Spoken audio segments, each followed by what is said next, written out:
자, 미국 증시의 분위기를 생생하게 전해드리겠습니다. 이항영의 월가이드 시간이고요. MTN 이항영 전문위원 함께하겠습니다. 어서 오세요. 네, 안녕하세요. 네. 자, PPI가 이렇게 시장에 영향을 미치는지 기존엔 몰랐거든요. 근데 이번에는 PPI와 함께 또 시장이 하락했어요. 어떤 일이 있었던 걸까요? 일단은 이번 한 주의 출발 앞두고 뭔가 좀 시장에서 조심스러운 느낌이죠. 그러다 보니 생산자 물가 지수가 시장에서 핑계거리가 됐다고 저는 이해를 하고 있습니다. 물론 예상보다 조금 높게 나왔거든요. 네네. 그렇지만 그 정도 뭐 주식시장에 큰 영향을 미칠 정도는 아니었고요. 아시다시피 이번 주 잇따라서 CPI와 FOMC 금리 결정이 있지 않습니까? 이걸 앞두고 시장이 좀 쉬어갔다라고 보셔야 되겠고요. 아마 CPI 발표된 오늘 내일 모레까지는 전체적으로 시장에서 큰 움직임이 별로 없을 것으로 보고 있고요. 있더라도 큰 의미는 없다고 보여집니다. 미리 말씀드리지만 아마 이번에 금리 결정 그리고 아마 그 전에 날 CPI 발표 앞두고는 주가가 크게 움직일 가능성이 있습니다. 물론 위로 갔으면 좋겠지만 네네. 아래로 크게 내려갈 가능성도 우리가 배제해서는 안 되는 그런 시점의 특징이다라고 보셔야 되겠고요. 이번에 발표되면 연말까지는 새로운 또 이벤트가 없거든요. 그러니까 그냥 흘러갈 수 있기 때문에 네네. 시장에서 변동성에는 이번 주는 이벤트까지는 좀 조심하셔야 될 것으로 보고 있습니다. 섹터별로 보면 커뮤니케이션 섹터만 좀 반등했고요. 에너지 등 10개 섹터가 모두 하락한 모습이었습니다. 말씀하셨던 대로죠. 컨센서스가 7.2% 상승이었습니다. 전년 동기 대비. 그렇지만 7.4%가 나온 것. 이것 때문에 좀 생산자 물가 지수에 대한 걱정이 컸겠고요. 소비자 물가 지수는 참고적으로 보면 이번 주에 발표될 예상치의 컨센서스가 다양하게 나오고 있지만은요. 일단 7.4 정도에 많이 몰려 있다라고 일단 이해하시면 되겠습니다. 미시간 대학교 소비자 신뢰 지수도 약간 반등했거든요. 물론 이 부분도 약간의 또 걱정을 하는 분도 분명히 있습니다. 지금은 소비자들이 별로 안 줘야 되는데 소비자들 신뢰를 갖고 있다는 것 자체는 오히려 또 악재로 해석하지만 이거 역시 굳이 해석했을 뿐이다라고 이해하시면 좋겠습니다. 한편 10년물 금리는 조금 반등했습니다. 이런 생산자 물가 지수의 반등의 덕분으로 좀 올라갔는데요. 3.58%로 3.6%대 바짝 다가섰고요. 미국 달러는 보합 정도 일단 마감된 것이 지난주에 상품 지수의 특징이 되겠습니다. 알겠습니다. 자, 일주일 주간으로 보면 어떨까요? 지난주 제가 느끼기에는 주간 증시는 별로 안 좋았던 것 같거든요. 네, 주간 증시당 2, 3주째 별로 흘러내리고 있죠. 나스닥은 4% 가까이 내렸고요. 다우지수도 2.7%, S&P 500도 3% 이상 하락했습니다. 유가가 많이 떨어진 거 많이 실감하실 것 같습니다. 물론 휘발유 가격은 우리나라 아직까지 그렇게 예전만큼 안 내리지만 미국은 작년 평균 수준 이하로 내려왔고 연중 최저를 가고 있습니다. 크리스마스 이브까지는 빠르면 3달러 이하, 지금 3.3에서 3.4달러 사이인데 미국 네네. 전역의 평균 휘발유 가격이요. 3달러 이하까지 내려갈 수 있다는 그런 전망도 있습니다. 금융주도 4% 내려갔고요. 여하튼 11개 섹터가 모두 내려갔고 역시 그 시장의 화두는 역시 리세션이다라고 일단 이해하시면 되겠습니다. 주간 상승률 상위를 보면 달러 제너럴이라든가 뉴엘 브랜스, 라스베가스 샌즈 이런 것들이 좀 올라갔고요. 여전히 필수 소비자가 그나마 좀 선방하는 모습이었습니다. 반면에 에너지 관련주들이 많이 좀 하락폭 상위에 좀 몰려 있겠고요. VAPC 같은 경우에도 주가가 좀 많이 내렸습니다. 실적에 대한 부담감이 있었다라고 보시면 되겠습니다.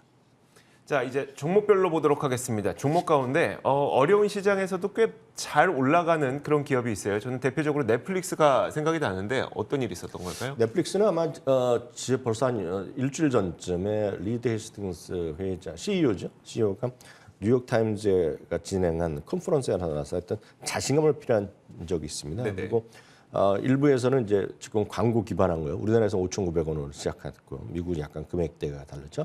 전 세계에서 12개 국가에서 시작을 했는데 그걸 상당히 좋다는 얘기를 하고 있습니다. 그리고 이런 얘기까지 합니다. 공식적으로 보면 금년 초반까지 그럴 생각이, 그러니까 광고 기반 서비스 할 생각이 전혀 없다라고 했었는데요. 자기가 지금 후회한다는 얘기입니다. 이걸 먼저 미리 했었어야 되고 일단 아시다시피 우리나라도 요즘 보통 물론 케이블 TV를 많이 보시지만 지상파 TV나 이런 그 종편이나 케이블 TV에 대한 어떤 상품 가치, 광고에 대한 의존도가 많이 줄어들었잖아요. 그렇죠. 네. 그러다 뭔가 딴 걸 보면 뭐 유튜브를 보건 넷플릭스를 보건 이런 걸 보는데 그 시장을 자기가 흡수할 수 있는데 그걸 안 했다는 거죠. 그렇죠. 그 시장은 분명히 존재한다는 겁니다. 그래서 그걸 이제 했다는 것이 되겠고요. 참고적으로 지금 시작한 광고 단가는 미국에서 유력 지상파 TV보다 2배를 받고 있거든요. 지금요. 네. 그러니까 그런 것들에 대한 자신감을 피력했다라고 보셔야 되겠습니다. 여튼 결국 그 14,000원 내던 사람들이 5,900원을 낸다고 하더라도 네네. 거기서 광고비가 훨씬 크기 때문에 네네. 이익이 좋아질 수 있다 이런 자신감일까요? 그런 것도 있겠죠. 다만 이제 그 디테일하게 들어가면 좀 큰 화면에서 보던 분들이요. 네네. 보통 넷플릭스 TV로 해서 보던 분들은 지금 현재로는 내려가기 쉽지 않습니다. 왜냐하면 이제 가장 큰 것이 이제 소위 그 디테일하게 말씀드리면 화질의 화소수의 차이 있지 네네. 않습니까? 네. 쉽게 해서 풀 HD급이 안 나오거든요. 지금 그 4,900원짜리 저렴한 것들이. 네. 그럼 이제 아이들 혼자만 쓸 수 있거든요. 물론 앞으로 좀 확대하는 가능성이 있겠는데요. 그래서 뭐 기존에 내리는 분도 있겠죠. 혼자 살고 혼자 보시는 분들 입장에서 보면. 그렇지만 이제 그거보다는 그 가격에 워낙 민감해서 할까 말까 하던 분들 네네. 그런 분들이 꾸준히 할 수 있다라는 그런 것도 여전히 필요했다라고 보셔야 되겠고요. 실제로 보면 웰스파고는 중림에서 매수를 올리면서 $400까지 목표 주가를 올리게 됐습니다. 룰루레몬은 이제 실적에 대한 실망감이 있었는데요. 월가에서는 또 목표 주가를 오히려 또 상향하는 곳이 오히려 많았습니다. 네. 물론 이제 골드만삭스 같은 경우에는 컨빅션 바이럴에서요. 강력 매수 리스트에서 내려놓기도 했지만 여튼 룰루레몬은 2020년 이후 하루 하락폭은 제일 컸습니다. 12%나 하락했고요. 반면에 코스트코는 0.3% 올라갔고요. 실전 기대율이 나왔고 목표 주가는 2군데 내렸지만 시장에서 별로 크게 개의치 않는 분위기입니다. 코엔 같은 경우에는 2023년에 또 탑픽으로 제시할 정도니까요. 뭐 참고하시면 되겠고요. 지난 주말에 가장 많이 올라갔던 것 중에 하나는 도큐사인이죠. 대표적으로 이제 적자 회사지만 꿈과 희망을 먹고 올라갔던 것들인데요. 올해 들어 상당히 안 좋았는데요. 나름은 이제 긍정적인 실적과 가이던스를 발표하면서 주가 많이 올라갔고요. 지난주에도 내내 또 배당 관련된 것들이 많이 있었는데요. 웨이스트 매니지먼트죠. 그 청소를 수거하는 거, 쓰레기 수거하는 거로 유명한 곳이라고 말씀드렸는데 배당도 올리고 자사주를 또 15억 달러 발표하면서 지난주에 또 나름 또 강세로 돌아선 것도 특징이 되겠습니다. 자, 물가 걱정이 풀리지 않았지만 지금 더 크게 걱정되는 건 리세션이잖아요. 이럴 때는 어떤 종목을 선택해야 될까요? 네, 리세션에 대한 우려가 많이 높아졌죠. 그것은 이제 금리가 예상보다 슬로우하는 속도, 둔화되는 속도가 인상 속도가 좀 줄어들 수 있다라는 그런 기대감이 이번에 퇴색할 수 있다는 걱정 때문에 리세션 얘기가 많은 거거든요. 네. 리세션이 되면 뭐 여러 가지 있겠지만 가장 중요한 것은 퀄리티 있는 기업들, 하이 퀄리티 주식에 관심이 많을 수밖에 없습니다. 특히 이제 내년 상반기에는 저성장이라든가 고금리 그리고 낮은 주가 수익에 대한 것들이 불가피할 가능성이 있거든요. 대부분의 IB들 아마 그렇게 얘기를 하고 있는데요. 그런 관점에서 UBS가 또한 10개 정도의 그런 관련된 과거의 어떤 리세션 시기에 상승했고 또 퀄리티 주식을 10개를 꼽아놨는데요. 바로 이런 것들을 포함해놨습니다. 대표적인 것이 얼타뷰티나 월마트 같은 것들이 있으니까 참고해서 여러분들 대응하시면 좋겠습니다. 알겠습니다. 자, 이렇게 지난 금요일 미국 시장의 분위기를 생생하게 전해드렸습니다. 이항영의 월가이드 시간이었고요. MTN 이항영 전문위원과 함께했습니다. 고맙습니다.